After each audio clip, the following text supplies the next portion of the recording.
pag merong mag-trespass doon sa tubig, sa territory natin, i-detain nila. Utang ina. Sorry. And do you think, sir, marami na ngayong basis para mag-file ng panibagong Yes, kaso against China? Yes. Marami pa rin mga, katulad nga, yung binabasa natin araw-araw sa mga pahayagan. Araw-araw, binubuli tayo. Kung ano-ano narinig natin. Kawawa rin lang yung ating mga sundalo. Pati yung sinasabi nilang pag merong mag-trespass doon sa tubig, sa territory natin, i-detain nila. Utang ina. Sorry. Hindi naman. Hindi naman. Hindi naman yata tama yun, di ba? Cut. Sir, naniniwala ka ba na kaya ganun ka-interesado ang China dun sa ating territorial water dahil maraming pwedeng mapakinabangan? Siyempre. Hindi naman lang ang kininyo kung wala silang mapapakinabangan dun sa pagmamayari ng Pilipinas, di ba? Pero ang problema ba natin, wala tayong capability para i-explore yung kung anumang wealth meron doon? Unfortunately, wala. Well, siguro pwede mag-usap, pwede sigurong para sa joint exploration. Joint exploration, pwedeng siguro 70% sa atin o 80%. Basta pabor sa Pilipinas. Huwag lang naman pabor sa kanila. Dahil talo na nga sila, makikihati pa sila sa atin. Di ba? Okay, no more question about NIMFA? About West Philippine Sea? Wala. Sorry paki-edit na lang yung ano. Sir, dun sa Pogo, isa kayo sa mga actively nag-participate. And then, ang Office of the Ombudsman nag-impose na ng 6 months suspension kay Banban Tarlac Mayor Alice Guo at sa ilang pang local officials. Sa tingin nyo, maganda ba itong development para talagang mas magawa yung investigation? Well, it's a welcome development for us, especially those investigating her case here in the Senate. It's a welcome development for us that she was meted out a 6-month suspension by Ombudsman, no? By the Ombudsman. Para wala na siyang influence, para hindi niya magamit ang kanyang influensya. Yun lang ang intention nun, huwag magamit yung influence. Yes, It doesn't mean na may nakita ng strong evidence. Wala pa. And then, will you attend the executive session tomorrow, sir? Most probably. Ano yung ine-expect mo na mga possible information? Well, I do not have any information yet, but since it is an executive session, they might divulge issues or issues against Mayor Alice Go. Na siguro it might concern national interest. And possible din na doon makita yung kanyang connection dito sa Pogo operation. Most probably. And some criminal activities like money laundering, sir? Maybe. Kasi medyo malalim tong investigation na gagawin. Kasi yung father, yung tatay hindi na yata malocate, nasa China na yata, pati yung nanay, no, who we all think is a Chinese citizen, di ba? Sir, are you now willing to divulge the name of mayor na sabi na nag-handle ng Pogo owned by Mayor? Alam na ni Marlon kung sino. Basta he's a mayor. Definitely he's not a senator. Pero, sir, mayor sa North. Sir, ba't ayaw niyong pangalanan ko ipapatawag siya ng committee? Meron ka bang well, I just received a very, very reliable information that her partner is a public official. So, sabi ko, mayor ng isang maliit na bayan sa Pangasinan. And according to my bubuit, siya yung nagpapatakbo ng POG operations ng owned by allegedly kay Mayor Alice Go doon mismo sa Bamban. So sir, ipinapatawag na ba yung mayor na yun? Hindi pa. Pero isa-suggest nyo na patawag? If I can get pieces of evidence linking that mayor to the POG operations, then patatawag ko. So sir, yun incumbent ngayon, yung mayor na yun na nagpapatakbo ng Pogo ni... Yes. magagawa. That is only our option left. That might be our only our option left, no? To file another case against China. And do you think, sir, marami na ngayong basis para mag-file ng panibagong Yes, kaso against China? Yes. Marami pa rin mga katulad nga yung binabasa natin araw-araw sa mga pahayagan. Araw-araw binubuli tayo kung ano-ano narinig natin. Kawawa rin ng yung ating mga sundalo. Pati yung sinasabi nilang pag merong mag-trespass doon sa tubig sa territory natin, i-detain nila. Utang ina. Sorry. Hindi naman. Hindi naman. Hindi naman yata tama yun, di ba? Cut. Sir, naniniwala ka ba na kaya ganun ka-interesado ang China dun sa ating territorial water dahil maraming pwedeng mapakinabangan? Oh, syempre. Hindi naman lang ang kininyo kung wala silang mapapakinabangan dun sa pagmamayari ng Pilipinas, di ba? Pero ang problema ba natin, wala tayong capability para i-explore yung kung anumang wealth meron doon? Unfortunately, wala. Well, siguro pwede mag-usap. Pwede sigurong para sa joint exploration. Joint exploration, pwedeng siguro 70% sa atin o 80%. Basta pabor sa Pilipinas. Huwag lang naman pabor sa kanila. Dahil talo na nga sila, makikihati pa sila sa atin. Di ba? Okay, no more question about NIMFA? About West Philippine Sea? Wala. Sorry paki-edit na lang yung ano. Sir, dun sa Pogo, isa kayo sa mga actively nag-participate. And then, ang Office of the Ombudsman nag-impose na ng 6 months suspension kay Banban Tarlac Mayor Alice Guo at sa ilang pang local officials. Sa tingin niyo maganda ba itong development para talagang mas magawa yung investigation? Well, it's a welcome development for us, especially those investigating her case here in the Senate. It's a welcome development for us that she was meted out a 6-month suspension by Ombudsman, no? By the Ombudsman. Para wala na siyang influence, para hindi niya magamit ang kanyang influensya. Yun lang ang intention nun, huwag magamit yung influence. Yes, It doesn't mean na may nakita ng strong evidence. Wala pa. And then, will you attend the executive session tomorrow, sir? Most probably.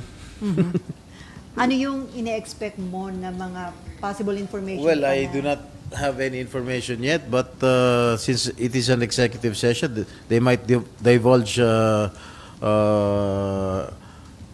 issues or issues against Mayor Alice Go. That na siguro it might concern national interest. And possible din na doon makita yung kanyang connection dito Yes. sa Pogo operation. Most probably. And some criminal activities like money laundering, sir? Maybe. Kasi medyo malalim tong investigation na gagawin. Kasi yung father, yung tatay hindi na yata malocate, nasa China na yata, pati yung nanay, no, who we all think is a Chinese citizen, di ba? Sir, are you now willing to divulge the name of mayor na sabi mo nag-handle ng Pogo owned by Mayor? Alam na ni Marlon kung sino. Basta he's a mayor. Definitely he's not a senator. Pero, sir, Mayor sa North. Sir, ba't ayaw niyong pangalanan ko ipapatawag siya ng committee? Huh? Meron ka bang Well, request I just received a very, very reliable information that her partner is a public official. Kasi sabi ko, mayor ng isang maliit na bayan sa Pangasinan. And according to my bubuit, siya yung nagpapatakbo ng POG operations ng owned by allegedly kay Mayor Alice Go doon mismo sa Bamban. So sir, ipinapatawag na ba yung mayor na yun? Hindi pa. Pero isasuggest nyo Well, na patawag? if I can get pieces of evidence linking that mayor to the POG operations, then patatawag ko. So sir, yun incumbent ngayon, yung mayor na yun na nagpapatakbo ng Pogo ni... Yes. Yan ha.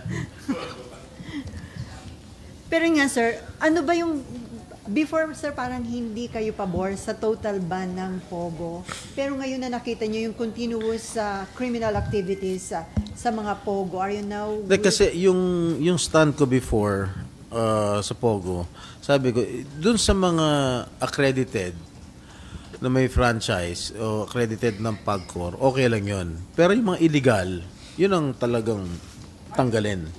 Tsaka dapat, lahat ng mga employees ng mga Pogo operations, dapat more than 50% Filipinos. Huwag naman para Chinese lahat. Yun ang stand ko. kaya lang sir, ang problema, maging accredited Pogo involved sa criminal activities like Ayun, sa Banbantal, that's a diba? different story. Pagka accredited, kapag involved sa mga criminal activities, dapat palayasin na kagad yan. At tanggalan ng mga prangkisa o permits.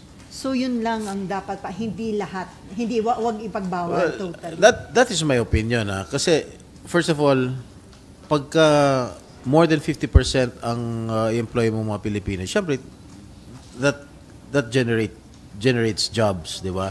Syempre, dati akong chairman ng labor, syempre, proprotekta natin yung mga Pilipino, no? Kailangan natin bigyan nga ng trabaho. In fact, meron din mga nire-remit ng mga taxes naman yung mga legal na Pogo. Yung mga illegal, yun, siguro hindi nagbabayad ng mga buwis yun. Kaya, for me, kailangan sigurong alisin na yung mga yan. Paano yun, sir? Meron na ngayon 3 na i-file na proposed bill pushing for the banning of Pogo in the country. Well, Will you support that? we'll have to study it further. And, ayun, Nympha. Sir, yung mayor, would you encourage po the DILG or would you call on the DILG para investigahan na rin ito? Kasi ngayon naman, sir... If the DILG asks for his name, then sasabihin ko sa kanila. Ba't kami, sir, Investigate. ayaw na kami sagutin? Hindi mo kay DILG. Sir, hindi ba hindi ko makontak ang DILG sa inyo para or... Hindi, wala. Pero palagay ko, alam na nila yun kung sino yun. So, kung alam na dapat proactive ang DILG, sir, para hindi na para hindi na makaalis, hindi na makapag-cover up. Well, it's up to the DILG to have their own investigation. Of course, I will not meddle with their investigation. But if they want to ask the name from me, I will divulge the name. Kasi mahirap i-divulge sa media kasi baka i-deny eh. Baka i-deny ka agad eh. Siyempre, i-deny yun. Would you encourage the DILG, sir, maging proactive na, magkusa na, mag-imbestiga na? Kasi nga, kung habang nasa position siya, pwede pang ma-cover up, maglinis. I think the DILG is hell-bent in investigating this issue, in this case. No? Marami na rin silang ginagawang investigasyon. At hindi pala lagpasin ng gobyerno ito dahil this might concern national or security interest. No? Nakuha nyo rin ba yung, kasi lagi sinasabi na may national security concern. So, ibig sabihin na nakita nyo rin yung information dun sa allegedly hacking and surveillance activities inside that Pogo in Banban? Well, I haven't received any information yet. Sir, hindi ba nakakabahala na yun na yung mga local officials na i-involve na pati sa Pogo? Well, it sounds alarming for me. Well, all I can say is to call on all local officials to refrain from involving themselves in the Pogo operations. At dahil sinasabi nga na billion of dollars na peso ang involved sa Pogo operations, may mga pangamba na baka yung Pogo money magamit na rin sa Election. Incoming election. Yeah, That's that is possible, a sir. possibility. That is always a possibility. No? Yung mga iba nga, drug money ginagamit sa eleksyon. Yung gambling money ginagamit din sa eleksyon. Baka susunod yung Pogo money na gagamitin sa eleksyon. That is also a possibility. At ganoon din posibleng nangyari kay Mayor Go o kaya nalagay siya sa Most position. probably. Okay, Myla. Sir, just a follow-up. Would you know, sir, kung kasama sa ini-investigate na ng DILG yung mayor na partner supposedly ni yung mayor supposedly na partner ni Mayor Guo? Would you know kung kasama na siya sa I do in-investigate? not have any information about it. Sir, kasi kung if you're still going to wait for DILG to ask for the name, hindi ba too late na? Baka too late na kasi Hindi naman. Palagay ko, hindi naman mga tanga yung mga tiga DLG. Palagay ko, alam na rin nila kung sino yung mayor na tinutukoy ko. Baka discreet lang yung kanilang investigation. We do not know. As of yung latest information niyo, sir, kumusta yung movement ng mayor? Nandiyan pa rin siya, sir? Yeah, he's an incumbent Hindi siya mayor. in hiding or trying I don't think so. Walang mga ganun. So, ganun siya ka-confidential? Ganun siya ka-confidential kung sa tingin nyo, alam naman ng DILG? I don't know. Parang business as usual, baka wala sir? yung pangalan niya ron sa nakalista ron sa pagmamanage ng Pogo. Hindi natin alam. At yung tanong ni Mayor Guo, gwapo daw ba? Tanong ba yun? Basta siguro, I don't know, i-google nyo. Ano ba pangalan? Mamaya sabihin ko sa inyo. Pero, sir, alam na ni Marlon. Sir, just, based on your information, sir, mabigat yung evidence nyo na talagang directly link itong partner. That is why I did not pursue my line of questioning. Because I still have to receive additional information regarding the link between the mayor, the alleged lover of Mayor Alice Guo, and yung connection niya sa Pogo operations ni Mayor. Without disclosing, sir, yung hawak niyong evidence, pero ano lang to, sir, verbal, documentary, ano yung Wala. It came from a very reliable source, no, na yun nga, yung kanyang alleged lover ay involved sa Pogo operations. Pero since nung disclosure niyo, sir, wala pang additional information? Wala pa. Backing that? Wala pa. Pero na-share niyo na, sir, sa Committee on Women yung name ng mayor? Hindi pa. Dun sa executive session bukas, sir? Baka. Okay, Marlon. Senator, sir, what's the danger of politicians involving themselves sa Pogo operations? Tsaka again, may term na sila, Pogo politics yung nangyayari. Well, syempre, bawal yun. Once they are found guilty of engaging themselves in any operations of Pogo, I think the Ombudsman or the DLG must take action on it. Sir, on the divorce bill, ano yung final results ng survey na ginawa mo among senators? Alam mo, I apologize to my fellow senators for divulging it to the media because I only conducted a survey amongst ourselves only. Yung mga iba sa inyo medyo makukulit, so nilabas ko na. So syempre, kinwestiyon ako ng mga kasamahan ko bakit ko rin nilabas. So, I apologize to them. Pero, medyo close fight kumbaga. Sinong lamang, sir? Yung against? Halos. Kasi I haven't asked the group of SP MIGs.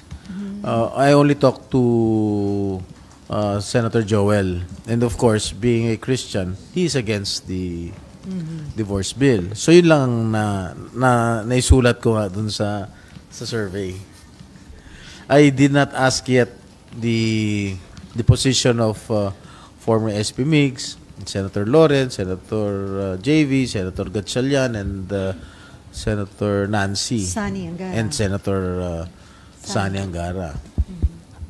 Pero, Si Senator Revilla yata, binabalanse pa niya. He hasn't decided yet. Together with Senator Lapid. so, kung i-consider yung result ng survey, slim yung chance na makakalusot dito, sir? Mabigat. Talagang dadaan sa butas ng karayom.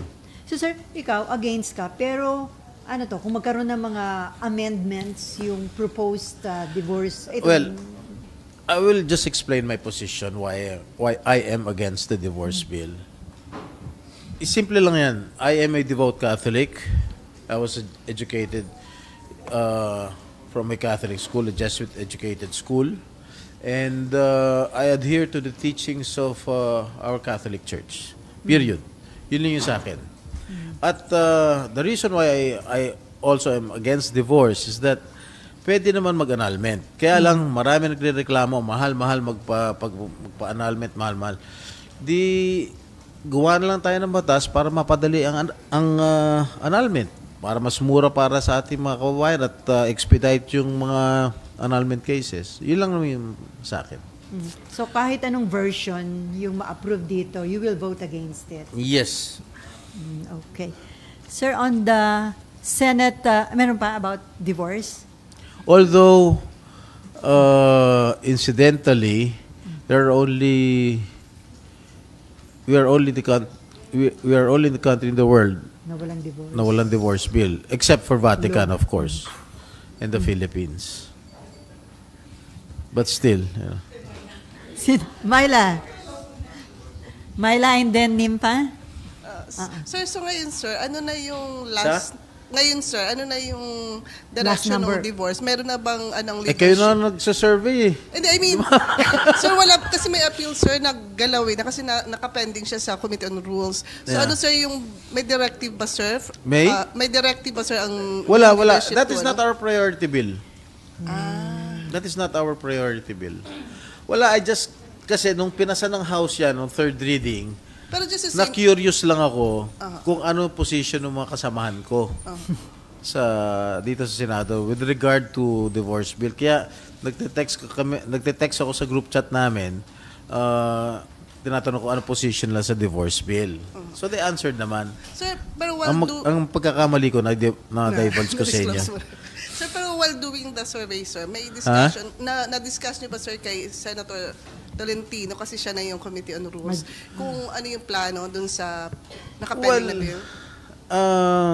Hindi masyado. Hindi kami masyadong nag-uusap tungkol sa divorce bill. Because si Senator Tolentino is also against. SP Cheese is also against. SP Subiri is also against.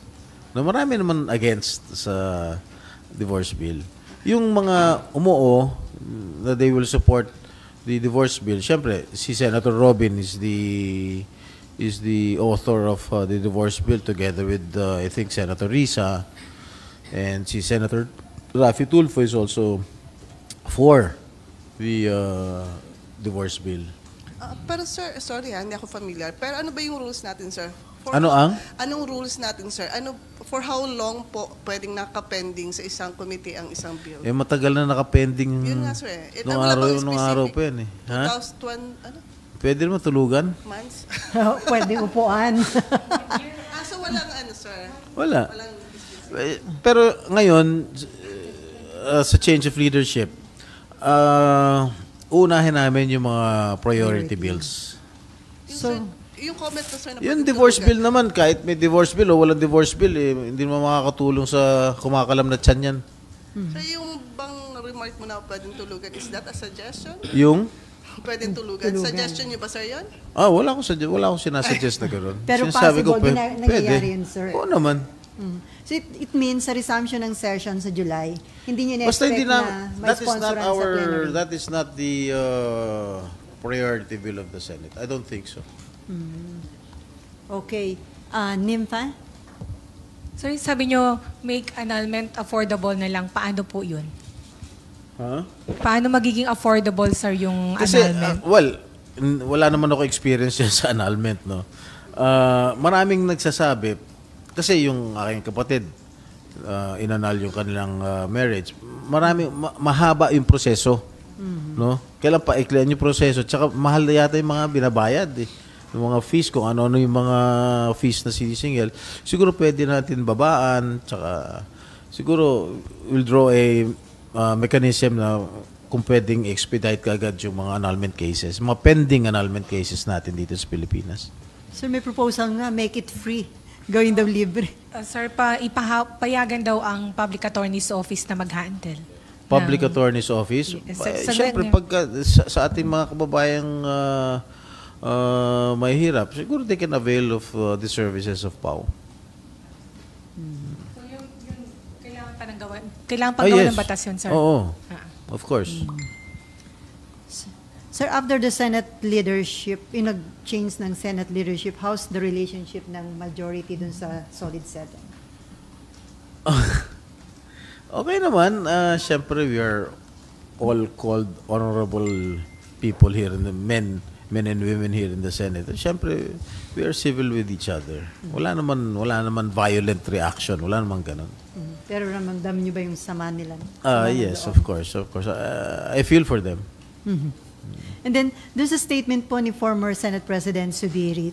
Sinagot niya yung sinasabi niyang black propaganda na kumakalat sa social media.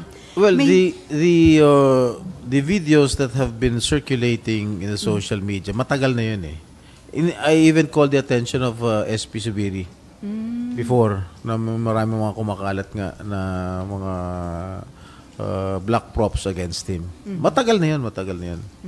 Pero sir, napanood niyo yung video? Yes, napanood Hindi kayo naniniwala doon sa mga sinasabi? Well, I don't think so. Pero doon sir, sa statement kahapon ni SP Subiri, meron siyang sinabi na, matagal na ako sa politika and I take pride in maintaining a clean record. Wala tayong scandal sa pera ng bayan. Kasama ba tayo sa na-policy scandal? Hindi. Dahil hindi tayo sumang-ayon sa paglagay ng pera ng bayan sa mga private foundations. Would you like to comment on this, sir? No comment. Don't? Simple, diba? No comment. And then, sir, dun sa first coup attempt, nag-float yung name ninyo. Can you tell us, sir, kung meron bang kumausap sa inyo noon outside Walang Senate? kumakausap sa akin nun. Pero bakit pangalan niyo, sir, yung nag-float Hindi dun ko sa alam. first coup attempt? Hindi ko alam. Hindi ko talaga alam. Sigurado ka, sir? Wala, kahit si Presidente, parang last week, the President said na every step of the way na sasabihan siya ni SP Cheese nung nangyayaring dito sa Senate. During the first two attempts when your name was floated. May pag-uusap po ba kayo ni Presidente? Wala. Na? Honestly, I swear, wala kaming pag-uusap ni Presidente. I have never talked to the President, nor the First Lady, nor the Executive Secretary, nor the Speaker. Wala akong kinakausap. Hindi po kami nag-uusap. Even itong change of leadership nung na-ascend si SP Cheese sa Senate Presidency, Malacanang was never a factor. Okay? Hindi nakialam ang palasyo rito. So there's nothing irregular kung in-inform ni SP Well, there is nothing Escudero irregular kung in-inform yung presidente. sa plano? Of course, he has to be informed. This is the President of the Philippines. Kahit Yeah. Kahit hindi naman magsabi si SP Cheese, marami naman magsasabi sa kanya na, nagpalit ng change of leadership. pero yung inform Siyempre, meron kaming mga PLLO dito. Meron kami liaison between the Palace and Congress. Siyempre, i-report ka agad kay Presidente that there was a change of leadership here in the Senate. SOP ba yun, sir? Na kung may plano ka na magpalitan yung nakaupong Senate President, i-inform mo ang Not necessarily. Marami naman pwede mag-inform sabi nga, yung PLLO, pwede i-inform ka agad yung Presidente. So there's nothing irregular Nothing about irregular. Sir, this is your third 6-year term, tama po ba? Third Yes. term. Yes. And you already witnessed the several changes in Yes, I have leadership. witnessed 3. Hindi lang witness Coup na attempts. participate ka pa. And you were previously part, I understand you were previously part of coup. Yes, I was a part, but I never initiated any coup. Pero how different is this during sa mga na-experience nun? Quite similar. Similar in a way that it happened so fast. Okay? 3 days lang, tapos na. May pirma na. And by that, do you expect na pagbalik niyo po ng SONA sa July, mas nag-subside na yung emotion ng mga kasama? I hope so. Sana maging mabalik yung rapport, yung camaraderie ng members of the Senate. Pero sir, yung mga issues involved before, different from the issues kung bakit nangyari. Yes, of course. change It's totally ng- different, of course. And then, sir, you're one step closer sa position bilang Senate President. Do you aspire? No. No. Ang sabi ko nga sa sarili ko, makabalik lang ako sa Senado because of all those issues hounding against me before. Makabalik lang ako sa Senado, okay na ako. Papasalamat na ako sa taong bayan, papasalamat ako sa ating Panginoon na nakabalik tayo sa Senado na binigyan ulit ako ng isang pagkakataon na makapagsilbi ulit sa taong bayan. Yung pagiging Senate President Pro Temp, bonus na lang yun. Pero kung may mag-offer. Hindi na. Not interested. Alam mo, why? Magiging SP ka. Okay. Ngayon, masarap ang pakiramdam mo, SP ka. Third highest official country. O pag tinanggal ka, mas stressful yung pag tinanggal ka, di ba? I don't need any stress right now. Pero sir, paano kapag yung Solid 7 nag-decide to join Minority Black? Malaki bang, anong impact? Well, that's big. That's a force to reckon with. Kung magiging siyam sila, malaki yun. But optional na yun. No one can prevent them from joining the minority. Pero hindi yun makaka-delay sa Well, I hope hindi sila maging obstruction sa mga bills na ipropropose natin sa floor. Pero ano yun po niyo, sir? Pwedeng yung buong 7 or ilan lang sa kanila yung decide? I heard baka ilan lang sa kanila Hindi lahat. balak sumali sa minority. Meron pa bang ini-expect na pagbabago sa committee chairmanship, sir? Wala na siguro. I don't think so. Oh, Nimpa. Yung threat or plan to join the minority black. Sir, yung threat or plan ng Solid 7 to transfer to the minority block, di ba parang yun? May nakikita ba kayo na dahil, o may hinihingi lang sila ng committees? When we talked, we had a meeting during the last day of session before we adjourned Sinidie. Yung kaming majority ang nag-usap. And then when we presented the committees that were not taken by the majority, medyo nagkaroon ng konting reaction yung 7 dahil syempre yung mga committees na naibigay hindi acceptable sa kanila. So, nag-meeting ulit, nag-usap-usap ulit, then we gave in to what they wanted, yung mga committees na gusto nila. So, wala na siguro problema. And then yung Committee on Labor, sir, talagang kay Joel Villanueva na, hindi pa sigurado. Yes, sabi ko kay Senator Joel, kunin niya na yung Committee on Labor dahil dati naman niyang hawak yung Committee on Labor, and I think he's the most qualified in handling amongst all senators. I think he's the most qualified in handling the Committee on Labor. In-accept na ba niya, sir? Parang oo, hindi. Because I think when I talked to him, he's planning to join the minority. Even when he decides to join the minority, pwede pa naman niyang hawakan yung i-chair yung Committee on Labor. Pero sir, may ibang committee pa po ba na possibly i-offer sa kanila? Like kay Senator Lawrence, sir, may nagsasabi mga kasamahan nila sa Solid 7 na senior senator siya, 4-term senator or 5, pero sustainable committee lang yung SRD ba yun? Sustainable Development Goals lang yung committee niya.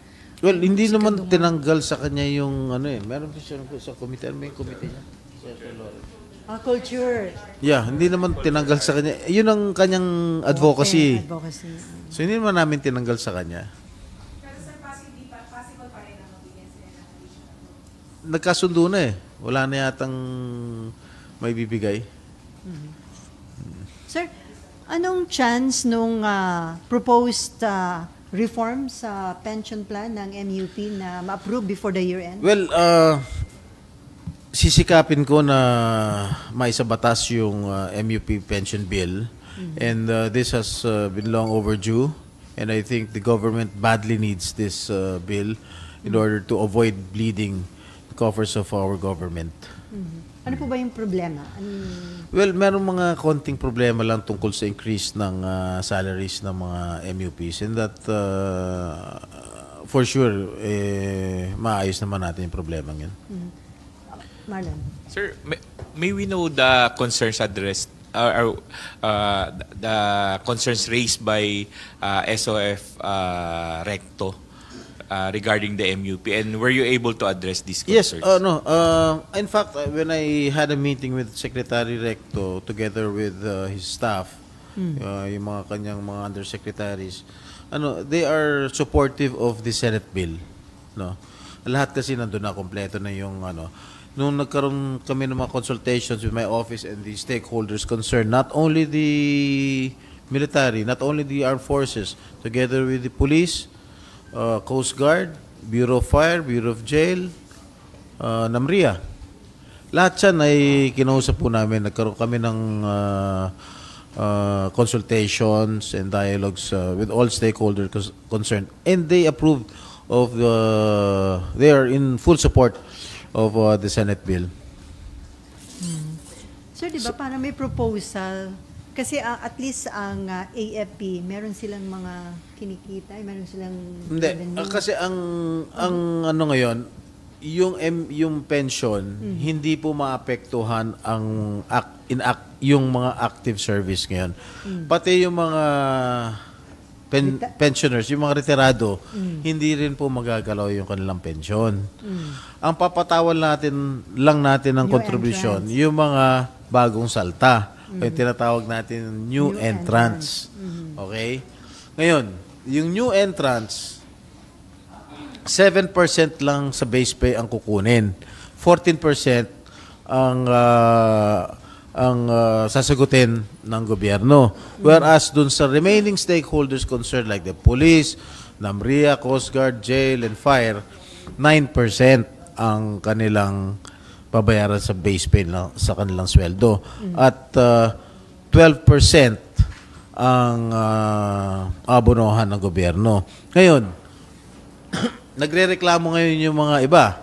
Bakit daw yung sa army, sa military 7%, yung iba 9%. Ang reasoning ng AFP, meron silang mga assets. Samantalang yung ibang stakeholders, wala naman silang assets. So sabi ko, nag-propose lang ako para everybody happy, gawin na natin pantay lang, 7% lang lahat. So they agreed. So tinanong ko dun kay secretary sa mga tiga DOF, kaya naman ibigay 7%. Basta tanggalin lang yung mga increase in salaries. So that is a very, very ticklish issue na kailangan pag-aralan. Kasi dun sa increase ng salary, meron 3% increase within 10 years, no? And compounded yung increase na yun, ha? Pag sinabi mo 3%, pag sinabi mo 100,000, so magkano yun? 103,000 na ang magiging sweldo every year. So compounded yun. So baka naman hindi kayanin ng ating gobyerno. So yun lang siguro yung debatable issue doon. Okay. Mav, Pogo. Going back to Pogo. Okay. Mav. Sir, pinapatawag nilang po di ba yung tatay ni Mayor po, but now that there's information na wala na siya sa bansa, what does that tell you? We have been po also, sir, kung kailan Kung? yung tatay po ni Mayor Alice. Well, I do not know his whereabouts. When I asked Mayor Alice where her father is, sabi niya nasa China raw. Tinanong ko kung babalik yung tatay niya, babalik naman daw. So that prompted me to ask the chair to summon or to invite her father here in the Senate hearing. So now that you yourself mentioned that nasa China na, hindi na raw, wala na raw yata balak pumulik, wala akong magagawa doon. No. But sir, what does that tell you? Nagtatanong na ba?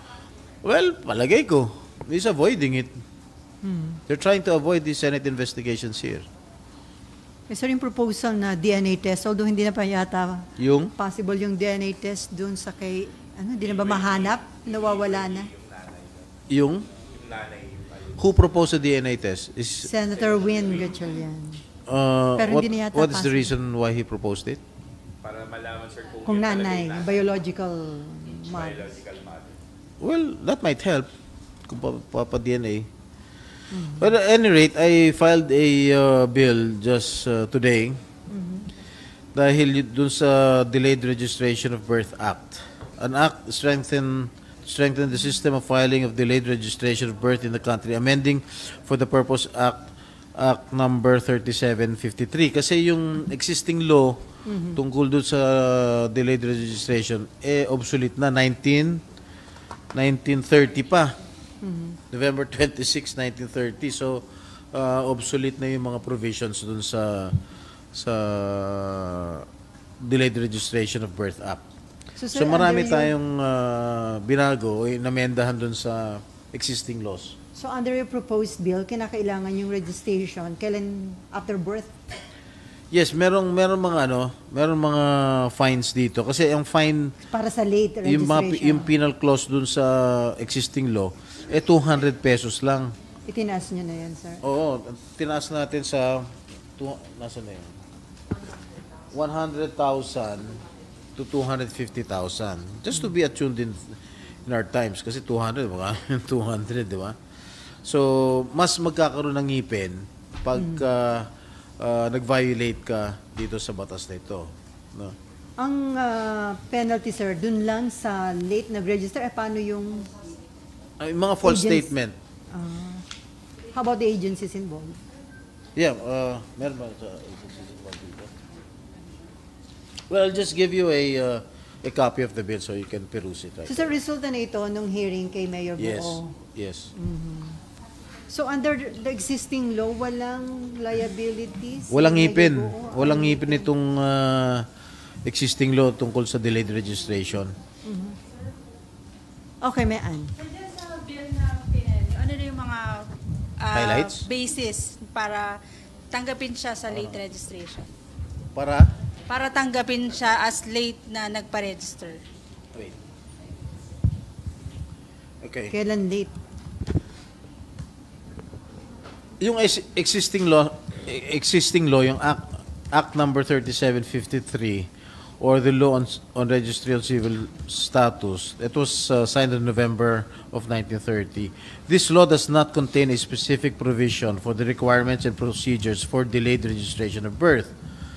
However, Section 2 of the Act authorizes the civil registrar to prepare and issue with the approval of the Secretary of Justice regulations for carrying out the purposes of this Act and to prepare and order printed the necessary forms for its proper compliance. Now, the highlights of the guidelines for delayed registration of birth.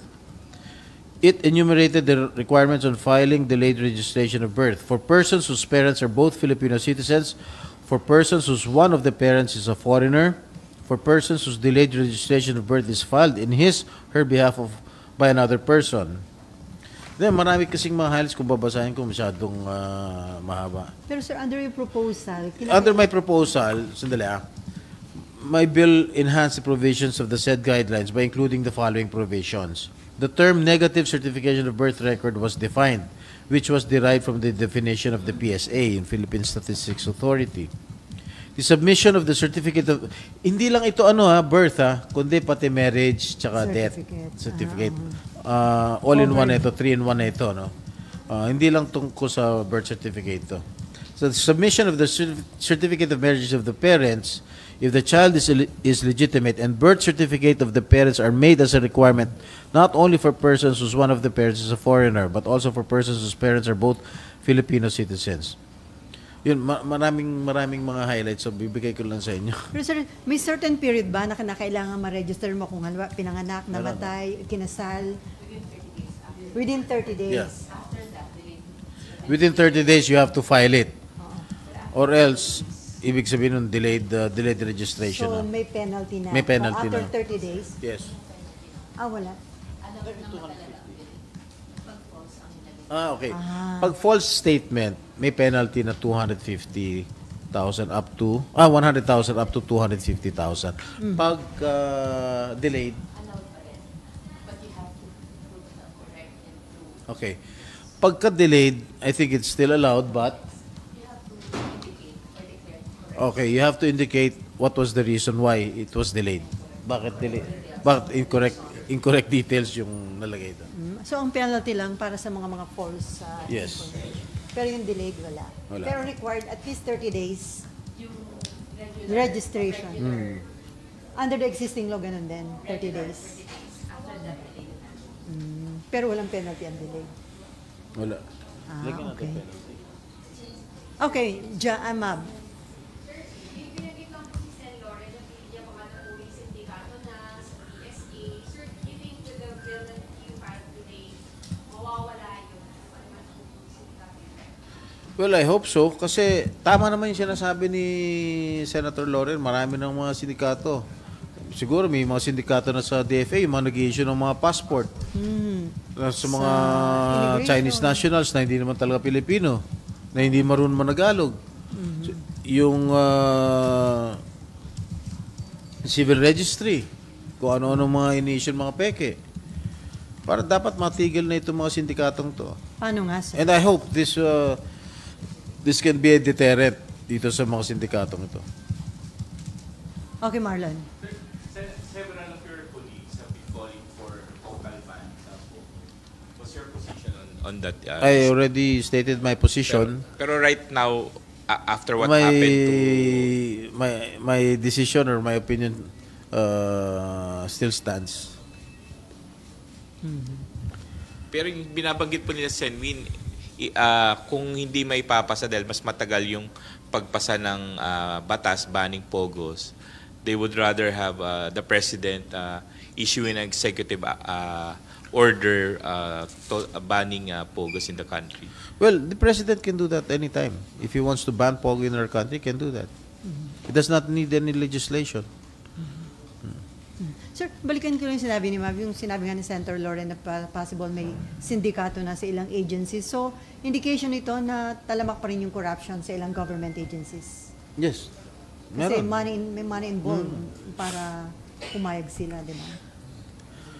Definitely, there is corruption that is happening in some of our government agencies by issuing fake passports to foreign nationals. I'm not only talking about Chinese nationals, even non-Chinese foreigners, non-Chinese people who are applying for Philippine passports. So, automatic magiging Filipino citizen to mga ito.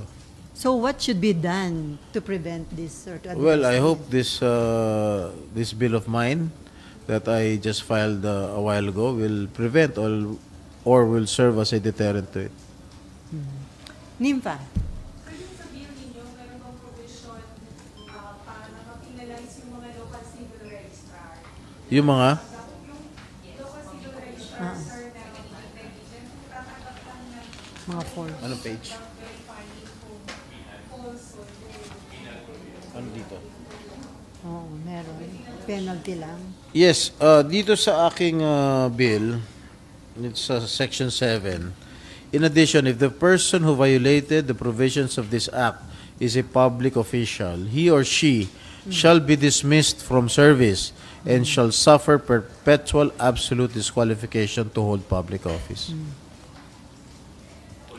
Magkakaroon na ng ngipin. Kasi dati bungi eh. sa case ni Mayor Guo, sa local civil registry, tinanggap yung delayed registration. Yes. Along with the supposedly 3 CPs. Well, that is already a violation. Eh, wala naman yata tayong penal clause dun sa existing law. So, itong batas na final natin, eh, magkakaroon na talaga ng medyo matapang-tapang na penalty.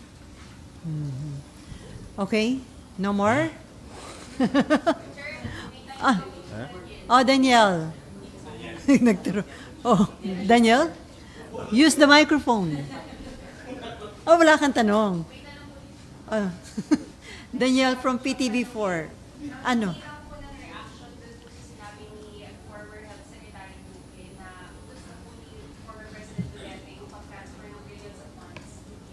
COVID funds. Two?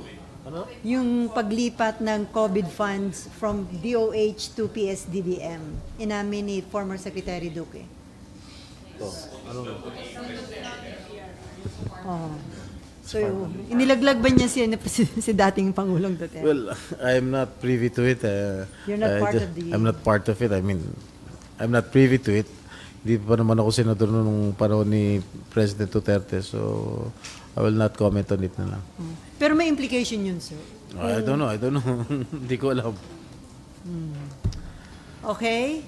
Hindi ko na sasabihin on that note. With that, Bakit? kasi sinabi ko on that note, ano? Ano? Wala, sir. Kukwento na mamaya. With that, marami pong salamat, Senate President Pro Tempore Jinggoy Estrada. Ay, meron pa ba? Wala na. Okay, may clarification ka pa, sir? Wala.